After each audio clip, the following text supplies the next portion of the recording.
పేరు మల్లారెడ్డి, మాది నల్గొండ డిస్టిక్, చందంపేట మండలం, విలేజ్ 3 ఈ సింధు గత నేను 3 సంవత్సరాల నుంచి వాడుతున్నాం. ఈ నాటు కంటే కొంచెం మన ఎర్రజల్లడం వల్ల 50 బస్తాలు వంతున్నాయి. నాటు అయితే 40 బస్తాలు, 42 బస్తాలు లాగా వండి. ఈ ఎర్రజల్లడం వల్ల 50 బస్తాలు వస్తుంది దిగుబడి. తెగుళ్ళు మంద స్ప్రే అవసరం లేదు, దీనికి అవసరం లేదు. స్ప్రే అసలు అవసరం లేదు. తెగుళ్ళని తట్టుకుంటుంది. తెగుళ్ళని తట్టుకుంటుంది. ఇప్పుడు మీకు ఎన్నుగినకి ఎలా వస్తున్నది?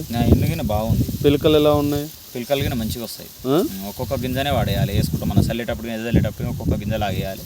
ఇంకో ఇక ఇట్లా దంట వస్తుంది ఒక్కొక్క గింజ.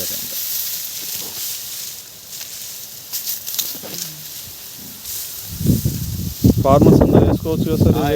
పక్కా వేసుకోవచ్చు.